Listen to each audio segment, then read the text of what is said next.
के बच्चे, 60 पे रिटायरमेंट और फिर मौत का इंतजार। ऐसी घिसी पिटी लाइफ थोड़ी जीना चाहता हूँ। You must have heard these Bollywood dialogues 100 times, but do you know how a native would actually say them? घिसी पिटी लाइफ, बहुत ठंड है, गूगली पे गूगली डाल रही है. These are not meant to be translated word for word. In this video, I'll show you natural English expressions hidden in these dialogues. And trust me, the last one is a phrase that you'll actually want to use.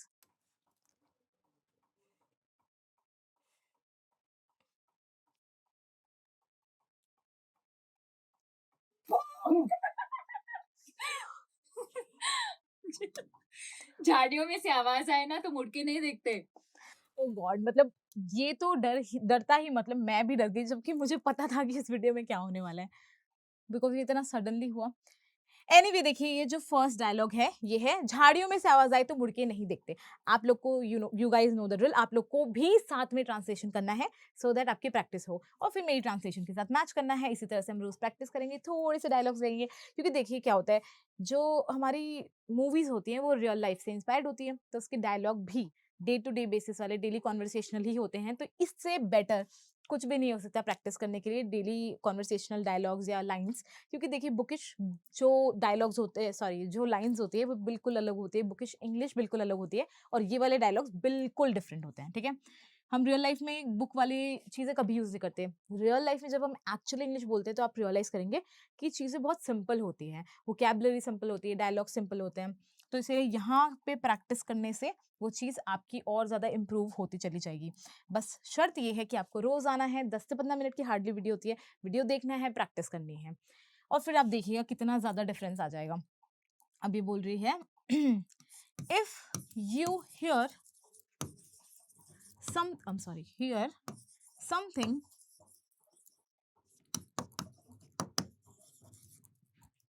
In the bushes, never look back. मुड़ के नहीं देखते, never look back. अब ये देखो, ये एक generalise term बता रही है, एक आदत बता रही है कि भाई कभी ऐसा नहीं करना चाहिए, इसलिए हम कह रहे हैं नेवर लुक बैक, कभी मुड़ के नहीं देखते. अब यहाँ पे if you hear something in the bushes कह सकते हैं. अब यहाँ पे आवाज बताना चाहते तो आप वो भी कह सकते हैं, if you hear some sound coming from the bushes. ठीक है, फ्रॉम द बुशेस ये भी कह सकते हैं, पर देखिए कोई ज़रूरी नहीं है. If you hear something in the bushes सुनने में ज़्यादा अच्छा लगता है, क्योंकि आपका as a English speaker, as a pro English speaker, एक ही आपका मकसद होना चाहिए कि हमें इसको जितना हो सके उतना शॉर्ट एंड स्वीट रखना है. आप जितना शॉर्ट एंड स्वीट रखेंगे उतना ही ज़्यादा आप प्रो साउंड करेंगे.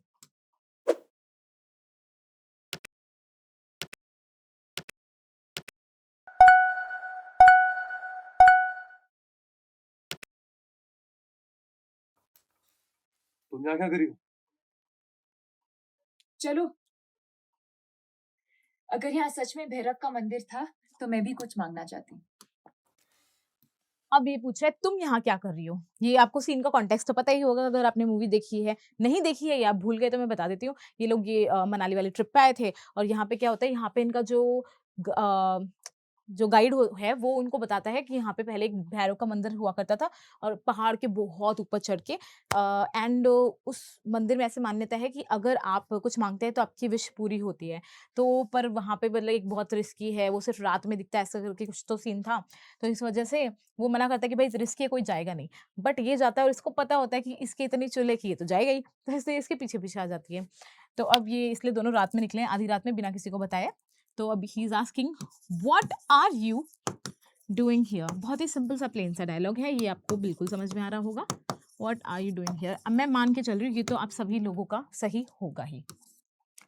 तो अब ये कह रही है चलो, कम ऑन चलो. इफ अगर देयर रियली वॉज, सच में था, रियली वॉज था इसलिए हम वॉज लगा रहे हैं, अ भैरव टेम्पल हियर, यहाँ पर भैरव का मंदिर था. आईड लाइक टू, मैं भी मांगना चाहती हूँ, I would like to, I'd like to make a wish to. Make a wish to. अब देखिए ये जो लाइन है ये बहुत लोग गलती करते हैं। आस्क अ विश नहीं होता, आस्क समथिंग नहीं होता, मेक अ विश होता है। विश को, मांगने को हम इंग्लिश में आस्किंग नहीं कहते हैं, हम कहते हैं मेक अ विश। जैसे आपने देखा होगा लोग जब कैंडल्स वगैरह ब्लो करते हैं अपने बर्थडे पे तो ऐसे बोलते हैं मेक अ विश। या फिर वो क्रिसमस वगैरह पे होता है, वो उसके नीचे खड़े होते हैं मिसलटो के नीचे, तो दे से make a wish. Make a wish it's a thing जो कि इसी तरह से यूज होती है, हम इसे डिफरेंट तरीके से नहीं लिख सकते। तो इस चीज को याद रखिएगा।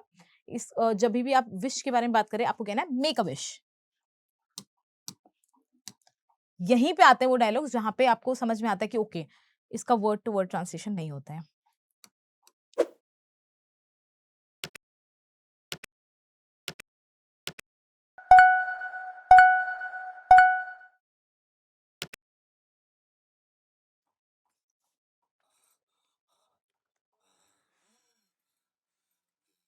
बैठ जाए बनी। नहीं, मैं थकता नहीं हूँ। चलो। तुम नहीं, मैं थकी हूँ, चलो। अब ये तो ऐसा मस्त चल रही थी, जबकि ऐसा लगता है सबको कि भाई ठीक है, बीइंग अ गाय एंड ये sporty type of a person है और ये studious type of a girl है। स्पोर्टी यानी कि जो ये सब चीज़ों में एडवेंचर और एक्टिविटीज़ वगैरह में है, ट्रैवलिंग में है, और ये बंदी है जो सिर्फ पढ़ती लिखती है ज़्यादा, इसका पूरा अकेडमिकली है। ये बनने भी वाली डॉक्टर है, तो आप सोच ही सकते हैं। तो सबको लगता है कि भाई ये ज़्यादा अच्छे से काम कर पाएगा, पर to everyone surprise it's like कि ये थक जा रहा है और ये एकदम चिल है, इसको कुछ फील ही नहीं हो रहा। तो अभी कह रही है बैठ जाए बनी, तो हम कहेंगे shall we sit down बनी, shall we sit down बनी। अब देखिए ये क्या है, ये है बहुत ही एक वर्ड टू वर्ड फॉर्मल सा ट्रांसलेशन, पर हम इसे ये भी कह सकते हैं let's sit down बनी, let's sit down बनी, बैठ जाएं क्या, let's sit down। तो अब ये कह रहे हैं कि मैं नहीं नहीं मैं थकता नहीं हूँ, जबकि clearly he is gasping for air, वो एकदम ऐसे हाँफ रहा है, सांस जबरदस्ती ले रहा है, तो गैस्पिंग फॉर एयर। अब ये कह रहे हैं no I don't get tired, I don't get tired. अब देखिए अभी ये कहता कि मैं थका नहीं हूं तो हम कहते हैं I am not tired, I am not tired. पर क्योंकि ये कह रहा है कि भाई मैं जनरली थकता नहीं हूँ, मैं ऐसा इंसान हूं जो थकता नहीं है, तो इसलिए कह रहा है आई डोंट गेट टायर्ड, मैं टायर्ड होता ही नहीं। तो फिर ये बोल रहा है चलो लेट्स गो, लेट्स गो। तो फिर ये कह रही है मैं थकी हूँ, तुम नहीं मैं थकी हूँ, कि भाई क्योंकि मेल ईगो उसको ऐसा लगेगा भाई शर्म आ जाएगी कि लड़की तो थकी नहीं है, मैं थक गया। तो इसीलिए ये कह रही है कि इसको थोड़ा चिल फील हो, थोड़ा सा एम्बैरेसिंग ना लगे, तो इससे कह रही है नॉट यू, तुम नहीं, but I am tired, not you but I am tired, तुम नहीं हो मैं थकी हूँ, कम ऑन।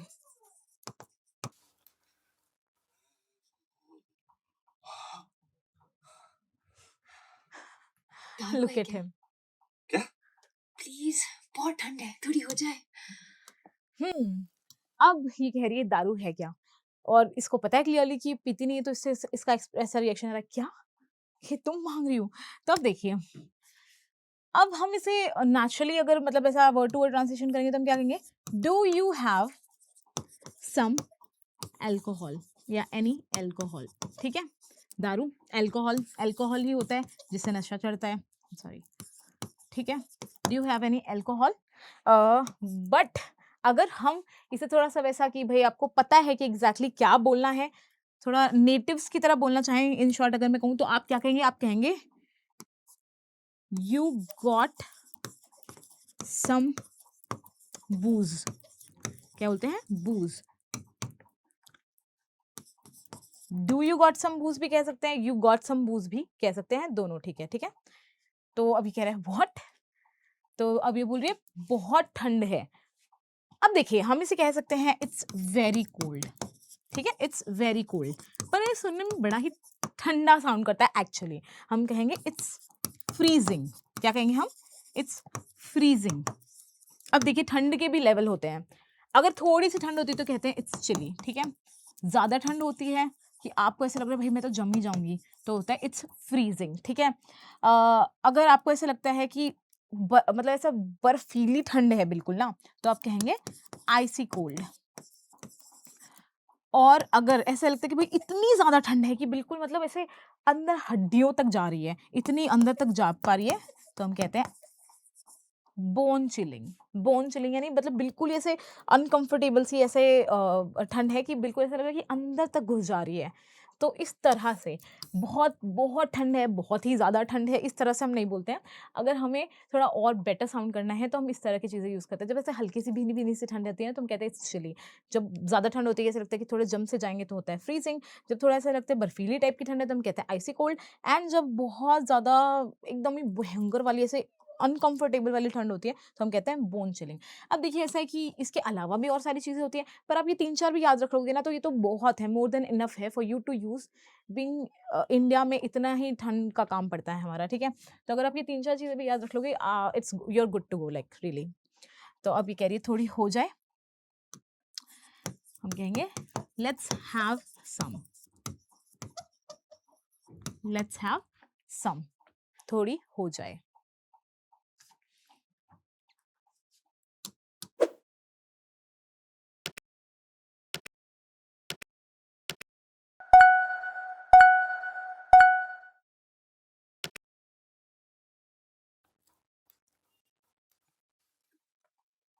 गूगली पे गूगली डाल रही है तू। ये ले। किसी को बताना मत। अब देखो, जैसे कि मैंने बोला था कि बहुत ठंड है, वीडियो की शुरुआत में मैंने बोला था, आपने सुना था अगर कि बहुत ठंड है, उसे हम वर्ड टू वर्ड ट्रांसलेट नहीं करेंगे, इस तरह से करेंगे। सेकंड मैंने बोला था गूगली पे गूगली डाल रही है। तो अब देखिए गूगली क्या होती है? ये एक क्रिकेट टर्म है। बहुत सारे क्रिकेटर्स भी होंगे तो उन लोगों को पता होगा ये वाली चीज़। सॉरी क्रिकेट फैन्स भी होंगे, I am sorry, not cricketers, I am sorry. Cricket fans भी होंगे, तो इसलिए उन लोगों को तो पता ही होगा गूगली क्या होती है। पर हम इसे जनरली भी यूज़ करते हैं, आप लोगों ने सुना होगा। तो हम कहेंगे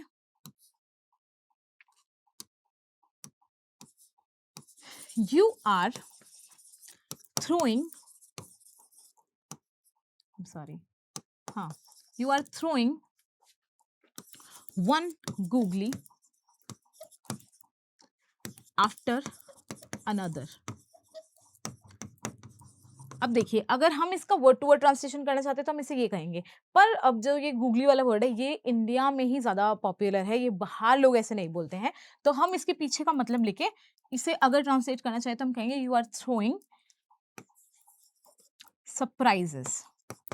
क्या? यू आर थ्रोइंग सरप्राइजेस, या कह सकते हैं you keep throwing surprises at me।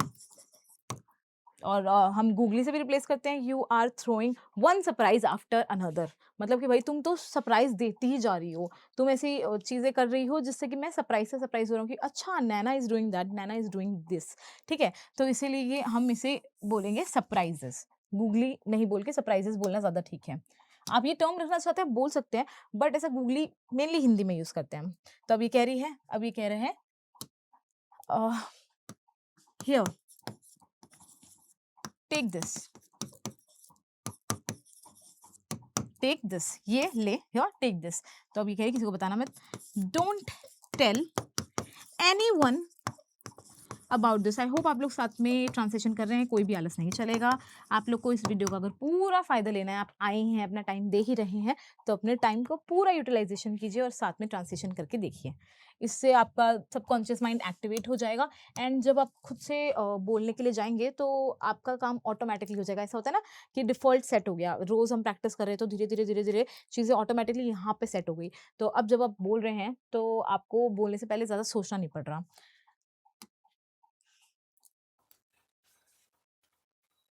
किसी को बताना मत।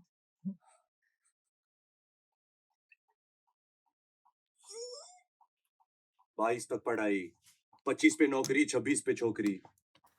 अब ये कह रहा है 22 तक पढ़ाई, तो हम कहेंगे study till 22, job at 25, marriage at 26। ये जो है ये डायलॉग आप लोगों ने सुना ही होगा, ये है इसका सबसे मोस्ट फेमस डायलॉग इस मूवी का। जो आगे आने वाला है वो मैं बोल रही थी कि आपने हंड्रेड्स ऑफ टाइम्स सुना होगा। 30 पे बच्चे, 60 पे रिटायरमेंट और फिर मौत का इंतजार। ऐसी घिसी पिटी लाइफ थोड़ी जीना चाहता हूँ। तो अब ये डायलॉग आगे कंटिन्यू हो रहा है। 30 पे बच्चे, kids by 30, retirement by 60, retirement by 60, and after that waiting for death, waiting for death, मौत का इंतजार। इजी सी लाइन से, इजी सी डायलॉग से आप कर सकते हैं आराम से। डैम इट, क्या damn it, I don't want to, I don't want to, चलिए हम अलग से ही लिख लेते हैं क्योंकि ऐसी घिसी पिटी लाइफ थोड़ी जीना चाहता हूं मैं। देखिए घिसी पिटी को हम क्या कह सकते हैं, हम कह सकते हैं नॉर्मली हम देखें तो I don't want to live such a dull predictable, sorry predictable life, ठीक है, प्रिडिक्टेबल लाइफ। अब ये है, ये क्या है, इसका वर्ड टू वर्ड ट्रांसलेशन, पर हम इसे और ज्यादा इंटरेस्टिंग बना सकते हैं। कोई ज्यादा अच्छा जिसकी इंग्लिश होगी वो क्या कहेगा, मंडेन लाइफ। मंडेन का क्या मतलब होता है, जो एकदम बोरिंग होती है, जो एकदम प्रिडिक्टेबल होती है, सेट पैटर्न होता है, उसे हम कहते हैं मंडेन। तो अब देखिए ये है डल प्रिडिक्टेबल लाइफ। प्रिडिक्टेबल क्या हो गया, एक नॉर्मल सा वर्ड हो गया जो हम में से कोई भी यूज करेगा। मंडेन वो है, ऐसा वर्ड है जो कि ऐसे लोग यूज करेंगे जो जिनकी इंग्लिश थोड़ी इंप्रूव लाइक बेटर है। और ऐसे लोग जब मतलब ऐसे वर्ड्स यूज करते हैं, हम चाहे दो चार भी ऐसे हम अपने सेंटेंसेस में वर्ड्स डाल देना बीच बीच में, तो किसी को भी सुनने में लगेगा वाह यार ये क्या वर्ड्स बोल रहे हैं। बहुत सारे लोग के तो ये वर्ड सुने हुए भी नहीं होते हैं, तो इमीडिएटली आपका इंप्रेशन एलिवेट हो जाता है। एंड अगर हम इसे और ज्यादा इंटरेस्टिंग बनाना चाहते हैं तो हम कहेंगे cookie cutter life. Cookie cutter life मतलब आपको पता होगा कुकी कटर क्या होता है। देखिए जैसे कि ऐसे ऐसे ऐसे डोंट माइंड माई ड्राइंग, ऐसे करके जो ऐसे शेप्स होती है, ऐसे पूरा ऐसे मेटल जैसे बने हुए होते हैं, उसमें क्या होता है आप कुकी का डो बनाते हो, उसे रोल करते हो एंड फिर उसके बाद में कुकी कटर से उनको कट करते हो, ठीक है, उनको शेप में कट करते हो और फिर वो उसी शेप में वो बेक होते हैं। तो क्या होता है अगर आपने ये कुकी कटर लिया है, ये वाला शेप लिया है, तो नो मैटर आप कौन सी कुकी बना रहे हो, कैसी आपकी प्रोसेस, आपकी कुकी हमेशा इसी शेप की निकलेगी। तो यानी प्रिडिक्टेबल है, यानी कि एक सेट पैटर्न है। तो उसी सेट पैटर्न को बताने के लिए हम ये यूज करते हैं, ठीक है। हम ये वर्ड को इस तरह से यूज करते हैं, इसके पीछे का मतलब आई होप आप लोग को समझ में आ गया होगा। तो cookie cutter life, cookie cutter हम तब यूज कर सकते हैं जब हम बताना चाहते हैं कि भाई बहुत ही घिसी पिटी सी कोई चीज है, सेट पैटर्न वाली है, प्रिडिक्टेबल है। तो कह रहा है I don't want to live such a cookie cutter life.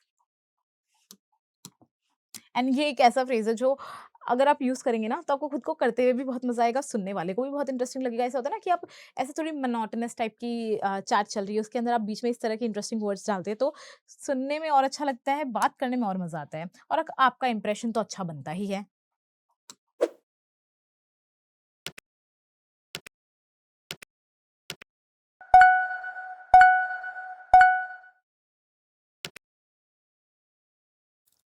तो फिर तुम क्या चाहती हो लाइफ से बने?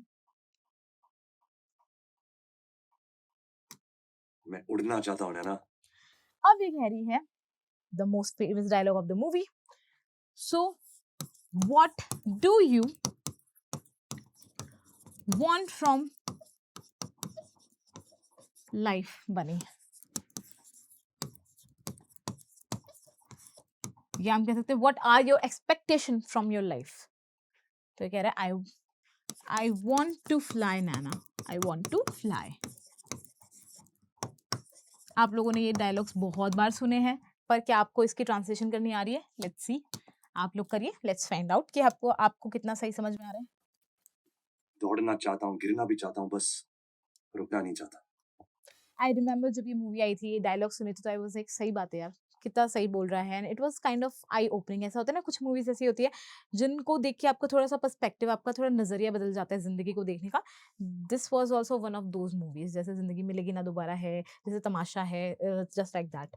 तो अब ये बोल रहा है दौड़ना चाहता हूँ, I want to run, I even want to fall, I just don't want to stop. मैं बस रुकना नहीं चाहता। कमेंट करके बताइएगा आप में से कितने लोगों के कितने डायलॉग सही हुए हैं। क्या आप लोग ये लास्ट वाला डायलॉग सही गेस कर पाए? उससे पहले वाले डायलॉग्स में आप लोग को जो ये नए वर्ड्स हैं, नए फ्रेजेस हैं, थोड़ी-सी नई वोकैब्युलरी है, वो देख के कैसा मज़ा आया या नहीं आया? आप और इस तरह के वर्ड्स सीखना चाहते हैं या नहीं आते चाहते हैं? आपको सारी चीज़ें आप कमेंट करके बताइएगा सो दैट हमें पता चले और हम इसी तरह से और अच्छे-अच्छे वीडियोज़ आपके लिए ला सकें। So we are almost at the end of the video. आपको ये वीडियो कैसी लगी इसका फीडबैक आपको हमें ज़रूर देना है। अगर ये वीडियो अच्छी लगी, इससे कुछ अच्छा सीख पाए तो वीडियो को लाइक करिए और चैनल को अगर अभी तक भी सब्सक्राइब नहीं किया है तो तुरंत सब्सक्राइब कर दीजिए सो दैट आपको ये एजुकेशन प्लस एंटरटेनमेंट का डोज रोज मिल सके। हम आपसे मिलते हैं नेक्स्ट सेशन में, तब तक के लिए goodbye and thank you.